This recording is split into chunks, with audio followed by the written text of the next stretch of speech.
Well, please turn in your copy of God's holy and perfect word to John chapter 18 and verse 28. This is on page 904 in the Bible that's under the seat in front of you. If you don't have a Bible, we want to encourage you to take the Bible that you find in the seat under you home to be yours, to keep, to read, to cherish it. We're going to be in John chapter 18, verse 28. If you're newer to Abner Creek, I preach on Sunday mornings through books of the Bible, chapter by chapter, verse by verse, and we've been making our way through John, and we're in John 18, 28 this morning. This week, as I prepared for this message, I looked into history's most notable trials.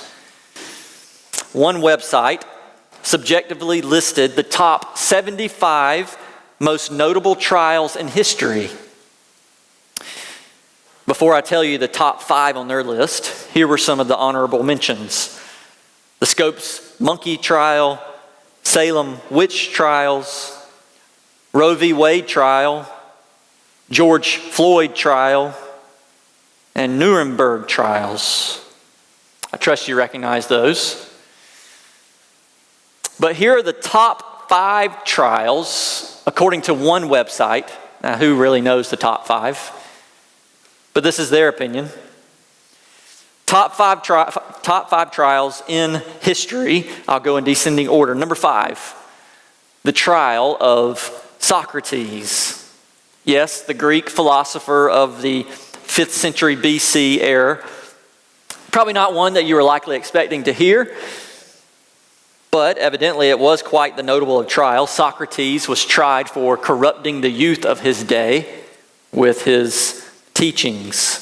Number 4, the trial of Ted Bundy, notorious serial killer in 20th century America. Number 3, Al Capone, notorious American gangster who ironically was tried for tax evasion out of all crimes. Number 2, the trial of Casey Anthony, notorious murder case in Florida. And number 1, what would you guess number 1 would be? O.J. Simpson, the trial of O.J. Simpson. Certainly these trials are on anyone's list of notable trials. However, they missed the obvious one. The trial that was left off all the lists that I looked into this week, the most notable trial in history, the trial of Jesus, the Son of God.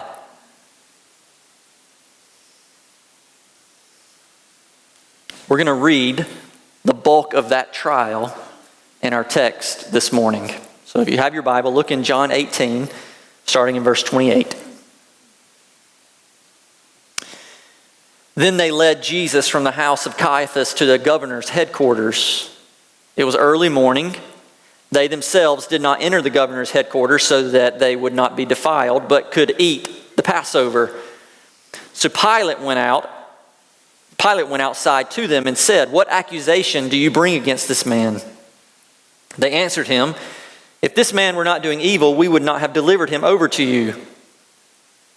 Pilate said to them, "Take him yourselves and judge him by your own law." The Jews said to him, "It is not lawful for us to put anyone to death." This was to fulfill the word that Jesus had spoken to show by what kind of death he was going to die. Verse 33. So Pilate entered his headquarters again and called Jesus and said to him, "Are you the king of the Jews?" Jesus answered, "Do you say this of your own accord, or did others say it to you about me?" Pilate answered, "Am I a Jew? Your own nation and the chief priests have delivered you over to me. What have you done?" Jesus answered, "My kingdom is not of this world. If my kingdom were of this world, my servants would have been fighting that I might not be delivered over to the Jews. But my kingdom is not from this world." Then Pilate said to him, "So you are a king?" Jesus answered, "You say that I'm a king. For this purpose I was born, and for this purpose I have come into the world, to bear witness to the truth. Everyone who is of the truth listens to my voice." Pilate said to him, "What is truth?" After he had said this, he went back outside to the Jews and told them, "I find no guilt in him. But you have a custom that I should release one man for you at the Passover. So do you want me to release to you the king of the Jews?" They cried out again, "Not this man, but Barabbas." Now Barabbas was a robber. Chapter 19, verse 1. Then Pilate took Jesus and flogged him, and the soldiers twisted together a crown of thorns and put it on his head and arrayed him in the purple robe. They came up to him saying, "Hail, King of the Jews," and struck him with their hands. Pilate went out again and said to them, "See, I am bringing him out to you that you may know that I find no guilt in him." So Jesus came out wearing the crown of thorns and the purple robe. Pilate said to them, "Behold the man."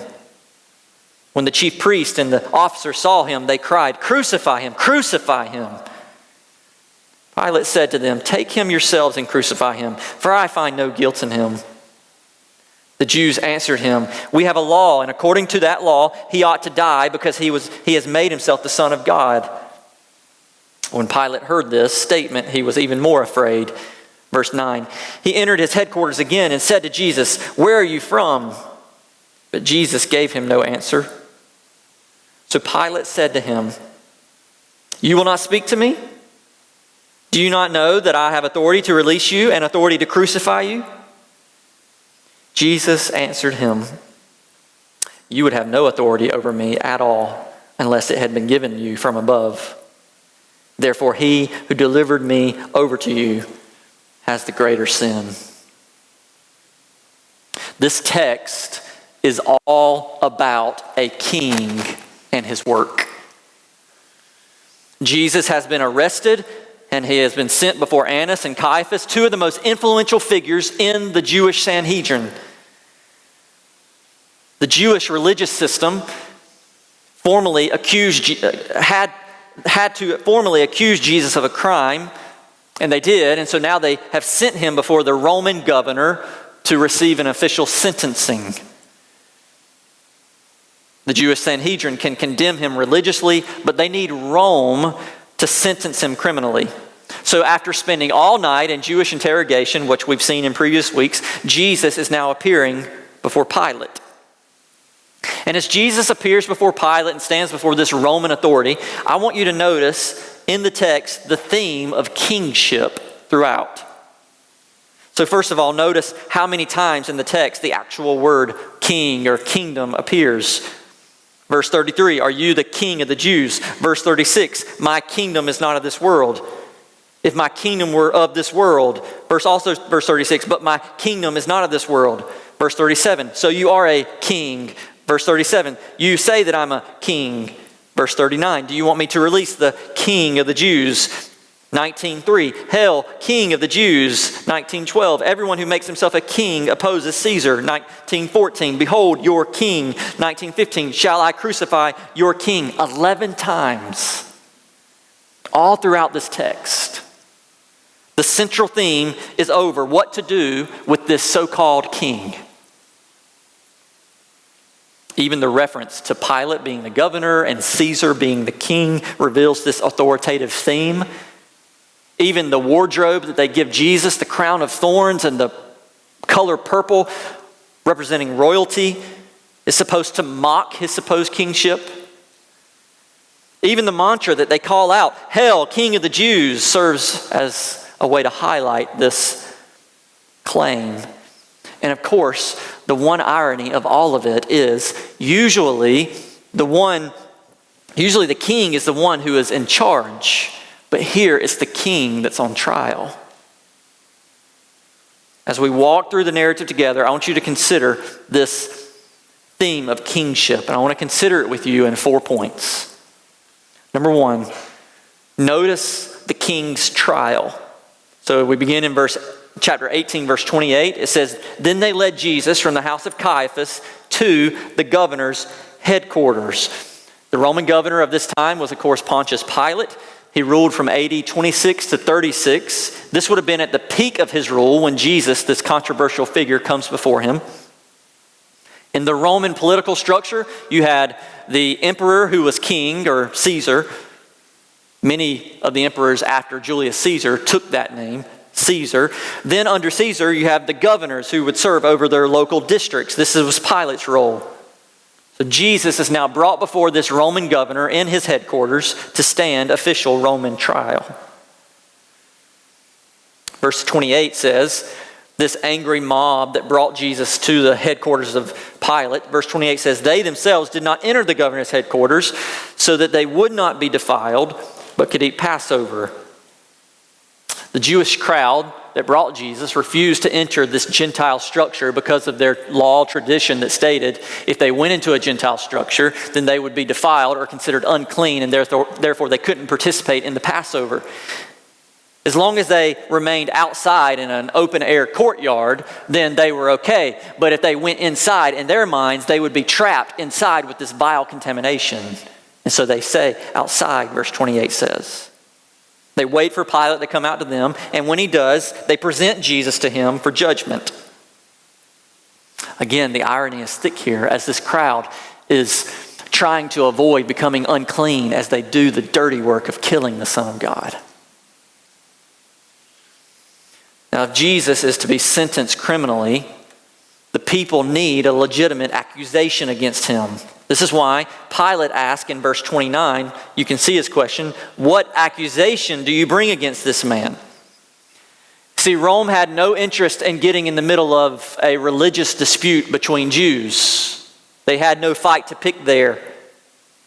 If the crowd wants Jesus criminalized, then they would need a political crime or a criminal charge against him. Otherwise, Pilate's not going to weigh into this matter. They answer him in verse 30, if this man were not doing evil, we would not have delivered him over to you. To which Pilate responds in verse 31, take him yourselves and judge him according to your own law. In short, why are you bothering me with this, with the Roman law? Take your religion and judge him yourself. To which they said, but we are not allowed to put someone to death. And that surely caught Pilate's attention. Now it's not simply a religious dispute among a Jewish people. They're wanting to kill this man. And maybe Pilate thinks, maybe he is worthy of Rome's judgment. What possibly could these people accuse Jesus of? In Luke's gospel, you can see in Luke 23 verse 2, Luke records how the crowds were accusing Jesus of forbidding individuals from paying tribute to Caesar, and he was putting himself up as a king. And if that were true, then Pilate certainly had to look into the accusation. But of course, it wasn't true. The crowd soon put their cards on the table. If you fast forward to chapter 19, verse 7, look there, they show what is really at the heart of the matter. 19:7 says, the Jews answered him, we have a law, and according to that law, he ought to die. Why? Because he has made himself the Son of God. That's a problem for them. But now this would be a Roman trial. Had it been a Jewish trial and had they had the liberty and authority to put him to death, it would have been a death by stoning. But now that it's a Roman trial, it's going to be death by crucifixion, which is why it says in verse 32 what it says. Look, 18 verse 32. This was to fulfill the word that Jesus had spoken to show by what kind of death he was going to die. Do you remember when Jesus was talking about his death to his disciples? He used the language of being lifted up. That's the means by which he was going to die, through some means of being lifted up. Not through stoning on the ground, but being lifted up on the cross. It's here we see that even though usually the king is in charge, even while he's being tried himself, he's in complete control of everything. Everything is going according to plan. Jesus must give himself up to crucifixion. This is exactly what he said would happen. So when I say the first point is on the king's trial, I want you to take from that two meanings. Number one, this is the king's trial because it was the king who was being tried. But number two, this was the king's trial because it was the king who had possession of all of it and control of it. It was his trial. Number two, notice not only the king's trial, but number two, notice the king's kingdom. You can see this beginning in verse 33. For Pilate to take this case seriously, there had to be a serious political or criminal accusation against him. And the accusation of Jesus setting himself as a king against Caesar was about as serious of an accusation as there could be. Once Pilate heard that, he had to prioritize this case above all the others. If you know anything about Rome's political history, you know that it was a history littered with leadership conspiracies and emperor betrayals, people grabbing for power. Caesar was powerful, but it was a fragile seat. It was a nervous seat where he had to constantly watch his back for the next creeping power play. So verse 33, Pilate he brings Jesus into his headquarters, hearing that Jesus is making himself a king. And the very first question he gives in verse 33 is this: "Are you king of the Jews?"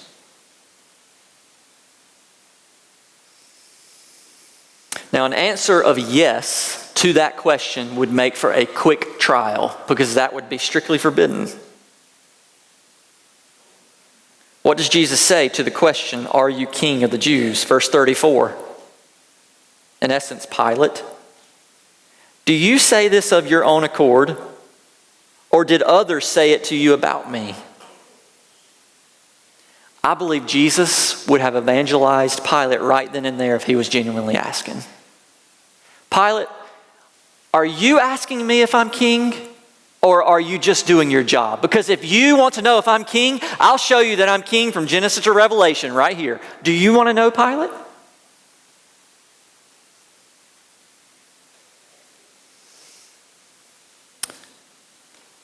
Pilate is talking to the Savior of the world, and yet, don't miss the fact, he's blinded to his glory. This is the Son of God that he's trying, and he's blinded to who it is he's talking to and asking, "Are you king?" We're like, "Pilate, wake up." Like, I wonder if Pilate in eternity now agonizes over the thought, I asked this man if he was king and I didn't take him seriously. I should have just forgotten about my job and went on my knees and recognized his kingship. Friends, you may have grown up your whole life hearing about Jesus being king. If you've grown up in church to any degree, you've heard Jesus is King of Kings and Lord of Lords, right? You may have heard this your entire life. But what if it's true? What if for all these years you've kind of just let it wash over you? Yes, Jesus is king. But no. What if it's true, like Jesus is king over the world and creation and your life, what you say and what you do and how you spend your money and what your future planning is, your eternity? What if he's king? Whatever plans you have in your mind about your life and your situation, your circumstance, what if Jesus is king of that? Oh, it would change everything. Get out of the hypothetical, because it's not a hypothetical. He's king over it. It changes everything.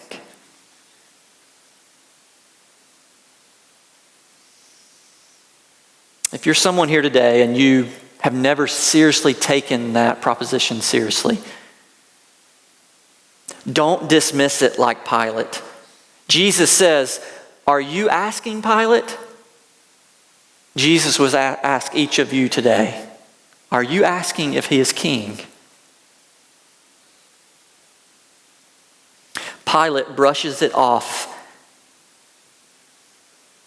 A prime opportunity to engage his heart with Jesus. Look what he says in verse 35. "I'm not a Jew. In essence, it doesn't matter what I think.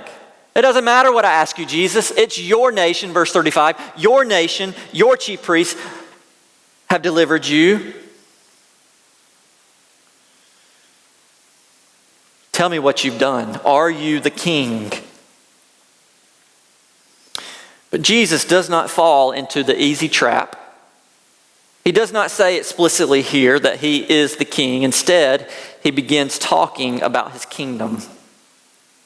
This text is not a lesson on how to deal with hard questions, but Jesus gives a master class at it.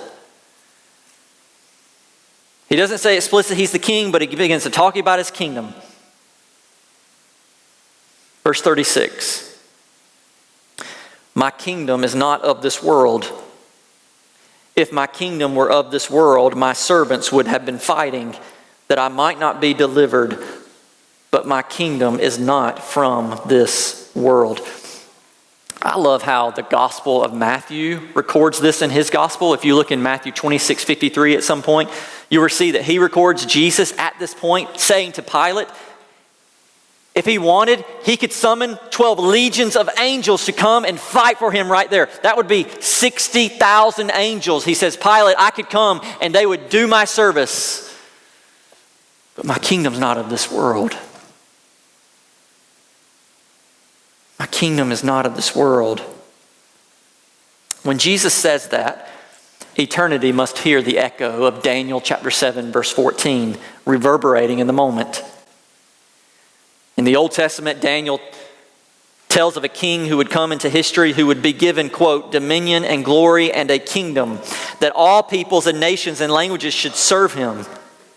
His dominion is an everlasting dominion, he says, which shall not pass away, and his kingdom one that shall not be destroyed. Jesus says, I've got a kingdom, but it's not of this world.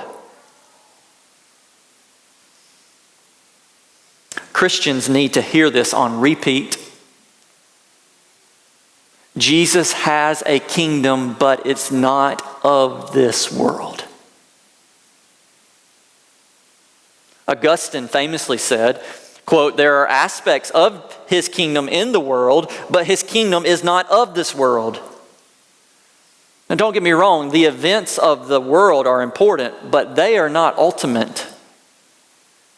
The events of this kingdom are important, but they are not ultimate. His kingdom is. Listen, Tuesday is not ultimate. Whatever happens Tuesday, nothing happens in the eternal plans of God. We are just a speck on a paper compared to the plans of God's eternity. Our own Jeff Robinson wrote an article for the Courier recently. I'd commend it to you. You can find articles out in the foyer.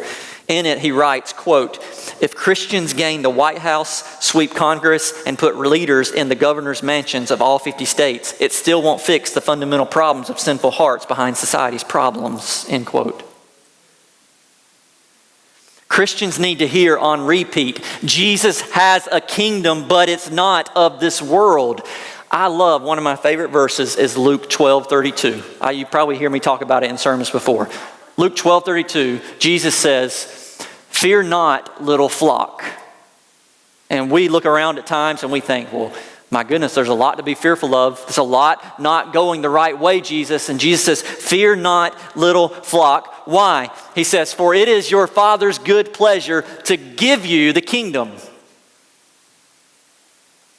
He says, sell your possessions and give to the needy. Provide yourselves with money bags in the heavens that do not grow old, where neither thief approaches nor moth destroys. For where your treasure is, there your heart will be. I want my heart and my treasure to be in that kingdom, don't you? Not this kingdom. It's the kingdom that Jesus says the Father has good pleasure to give to you. Don't get me wrong, Christians, please do good in this world.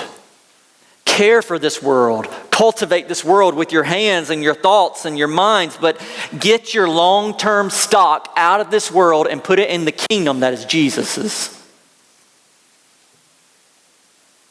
Jesus has a kingdom, but it's not of this world. And Pilate hears of this kingdom, and he responds, verse 37. So you are a king. That's a safe assumption. Are you a king? And Jesus starts talking about his kingdom, so you are a king. Oh, I love it's almost, I don't know this, but it's almost like Jesus is toying with him while his life's on the line. He says, you say that I'm a king. How frustrating it must be for Pilate. It's like asking someone if they're a baseball player. Are you a baseball player?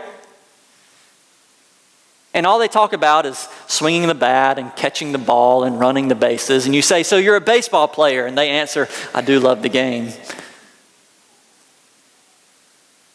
Are you a king or are you not? Jesus, stop messing with my mind. Pilate must be frustrated. And yet, Jesus still doesn't answer explicitly. He says, are you a king? Jesus says, let me tell you about my kingdom. He says, so you are a king. Jesus says, let me tell you why I have come. And this brings us to our third point. First, the king's trial. Second, the king's kingdom. Now, the king's purpose. Look at verse 37. For this purpose I was born, and for this purpose I have come. Why? To bear witness to the truth.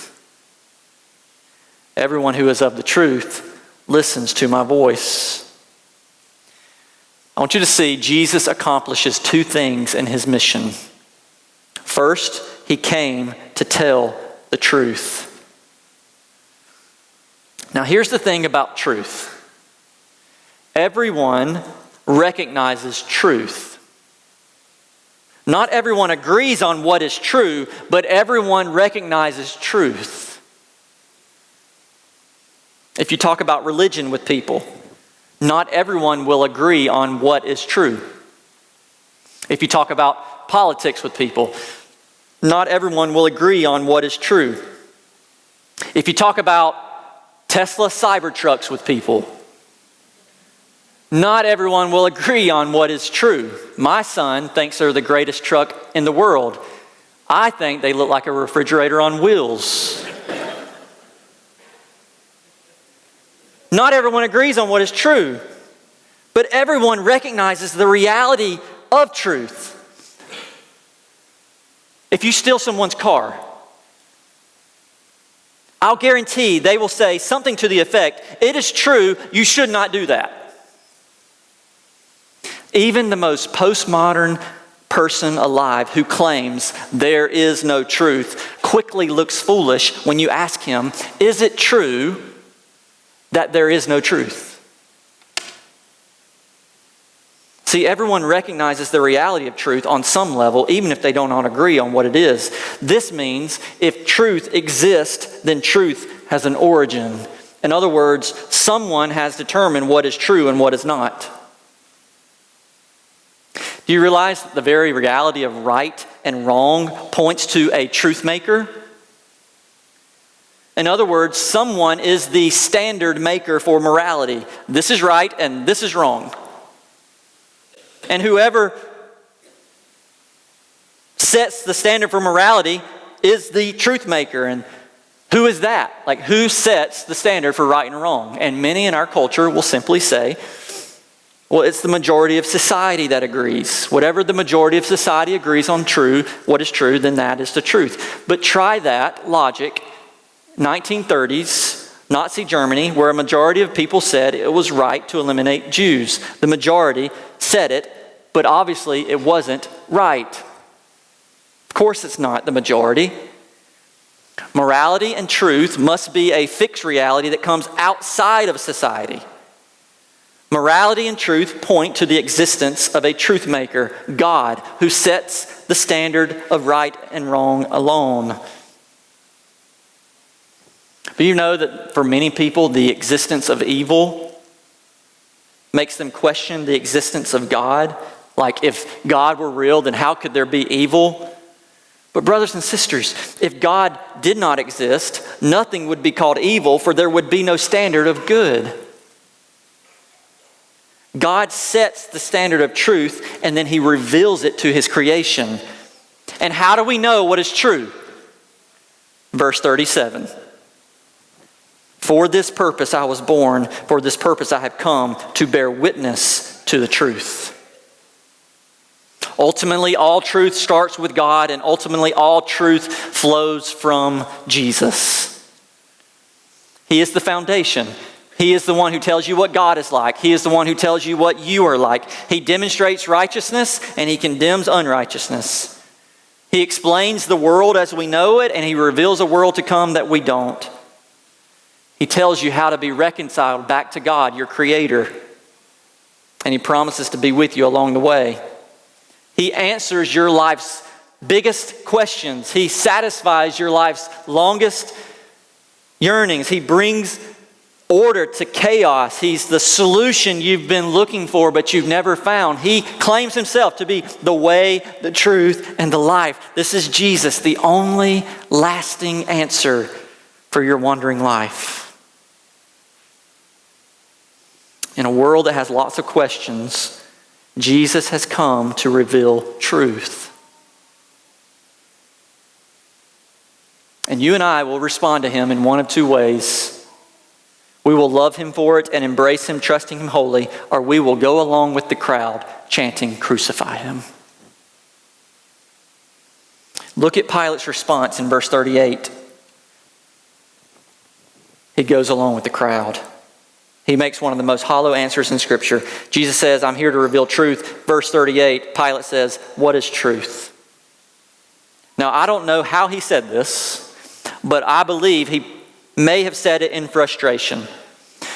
I don't think he sticks around for an answer from Jesus, because the text then shows that right after he says it, he goes back outside to talk to the crowd. It's almost like Pilate throws his hands up in the air and says, "What is truth? That's your purpose? You mean you're not forming some military alliance? You're not trying to come up against Caesar? You're just here to talk about truth?" And so he goes back out to the crowds. Verse 38 says, "I find no guilt in him." Like, in other words, this man's just here to talk about truth. He's no threat. I find no guilt. But this presents Pilate with a problem. If Pilate finds no guilt in Jesus, then he has a really angry mob outside who expect him to do something.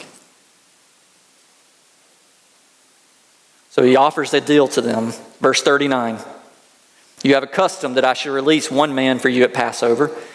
So do you want me to release to you the King of the Jews?" In other words, I find no guilt in him, but clearly you think he's a criminal. Let's work out this deal. You know the guy that I release to you once a year at Passover? How about we consider him the criminal that I release to you?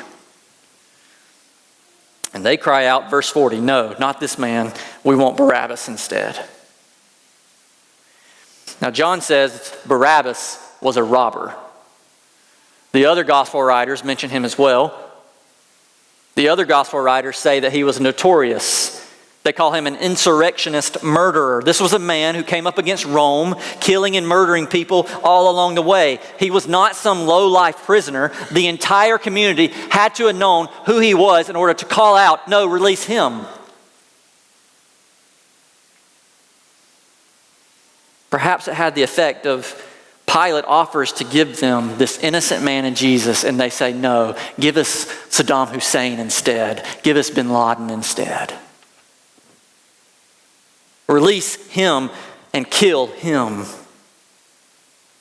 And that's exactly what happens. And when this exchange happens, Barabbas for Jesus, it shows the second accomplishment of Jesus' mission. The first was to reveal truth. He said that. The second purpose he had was to become a substitute. This has been a theme of Jesus' arrest and his subsequent suffering. Remember the first sermon I preached? In this narrative, we see Jesus step up as the faithful substitute. And then when Peter denies Jesus, Jesus is the courageous substitute in the place of the cowering sinner. Here we see Jesus as the innocent substitute, now in place of the guilty. And to throw a little more irony into the equation, do you know what Barabbas' name means? Son of the Father. Ironic, because the true Son of the Father was put in his place. I don't know the eventual destiny of Barabbas. I don't know what he thought about his freedom in this moment. But I do know that the Son of God steps in for the guilty like Barabbas. He steps in for the guilty like you. Listen, friends, put down any sort of prideful thinking that says, "I'm too bad for Jesus." You realize that Satan would love for you to spend your life in self-pity thinking, "I'm just too bad for him. He could never save me." Maybe you've denied Jesus like Peter, or maybe you are a notorious rebel like Barabbas, or maybe you're like a chicken like the rest of the disciples running in fear. Maybe you're all that and more, like 10,000 times more. Listen, Jesus steps in for the guilty. Pilate actually says 3 times in this text, I find no guilt in this man. 3 times he says it, which I think there's a connection. The 3 times he says, I find no guilt in this man, perfectly aligns with the 3 denials that Peter has just given. Because this is what Jesus does. He takes the place of the guilty. This is our only hope in life. Not that somehow we will clean ourselves up for God. Not somehow that we'll eventually have our good outweigh our bad. No, our only hope for standing before God and be accepted in His favor is that Jesus has stood in my place. He has taken my guilty sins and I've taken His perfect righteousness. It's the gospel that's our only hope.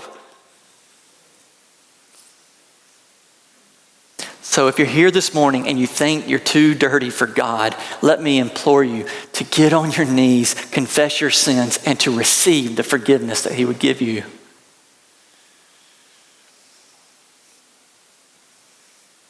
Now chapter 19, verse 1 shows Pilate giving in to the crowd. Look there, verse 1. Then Pilate took Jesus and flogged him, and the soldiers twisted together a crown of thorns and put it on his head and arrayed him in the purple robe. They came to him saying, Hail, King of the Jews, and they struck him with their hands. To flog someone was to beat him violently with a whip or a stick. And as Jesus is in possibly the fetal position on the ground, they picked him up and they mocked him. They put a fake crown on his head, a crown of thorns that would pierce through the skin of his scalp, which would cause blood to drip from his head. They threw on him this purple robe, the color of royalty. They call out, Hail, King of the Jews, which would have mimicked what they say for Caesar.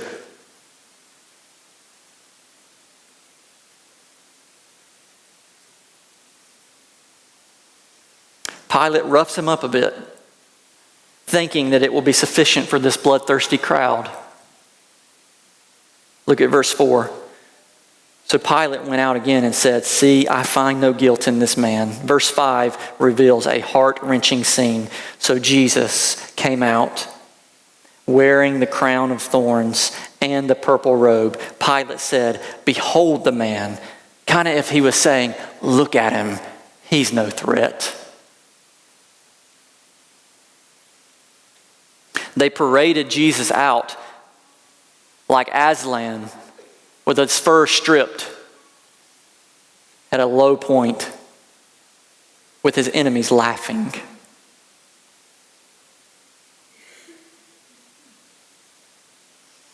Even that wasn't enough for the crowd. Look at verse 6. When the chief priests and the officers saw, they cried out, Crucify him, crucify him. Pilate said to them, Take him yourselves and crucify him, for I find no guilt in him. Oh, Pilate, stay there. Just stay there, but he doesn't. Now Pilate is torn on what to do. If you count it in the text, which I won't do for you, or I won't go through each of them, but if you count it in the text, Pilate goes in and out 9 times over the course of this trial. They want to kill this man, but he finds no guilt in him. Verse 8 says that Pilate was afraid, especially when he heard Jesus claim to be the Son of God. He's torn, but he has a decision to make, and it's only him. He has the authority to make it. And this is the fourth and final point I want you to consider. First, it was the king's trial. Then it's the king's purpose. First it's the king's trial, then it's the king's kingdom, then it's the king's purpose. This is the fourth one. Consider the king's authority. Pilate has authority here. The problem is he's unsure of how to use it. Should he kill this innocent man and give in to the crowd? Verse 9 shows that he brings Jesus back in to question him. This is verse 9 through 11. We're only going to verse 11, so we're almost done.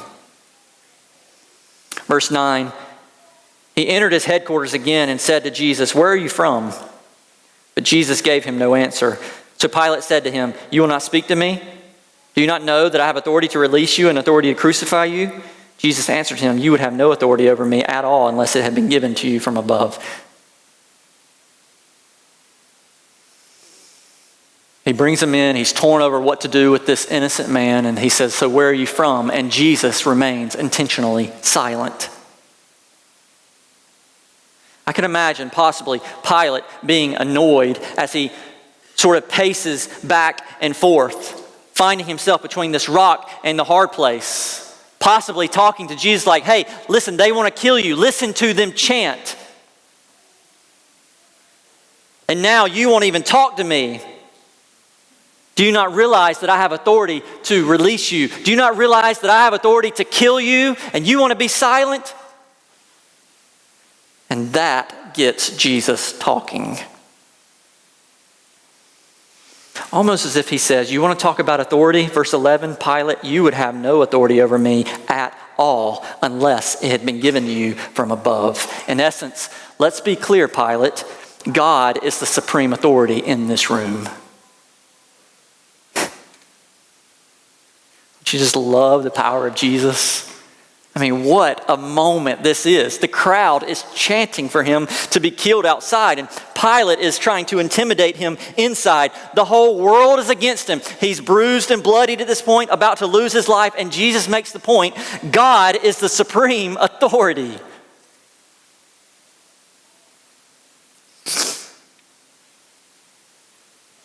Do you realize all the kings and rulers of this world only have the authority they possess because God has given it to them for a moment? Rulers of this world come and go. God changes them like the seasons. Isn't that what Daniel said when speaking to the great Nebuchadnezzar?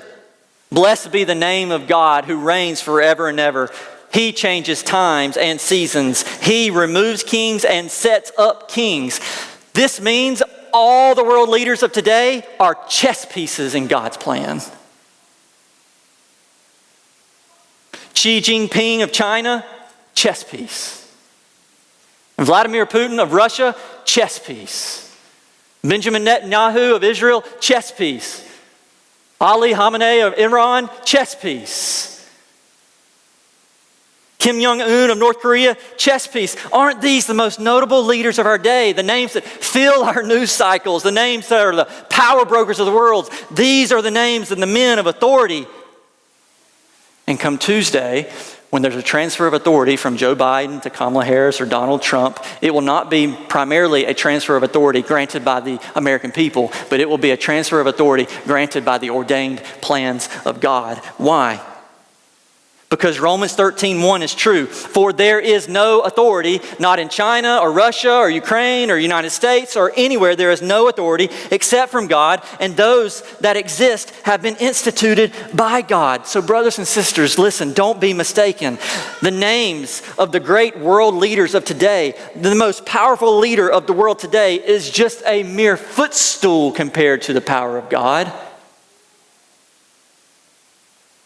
They're names that are simply serving for a season in God's ecosystem of history. And at any time, he could humble any one of them, just like he did Nebuchadnezzar, put them on their hands and knees in a field, eating grass like an ox, until they know that he's the Most High God who rules over the kingdom of men, and he gives it to whoever he wants. Make no mistake, God is the supreme authority.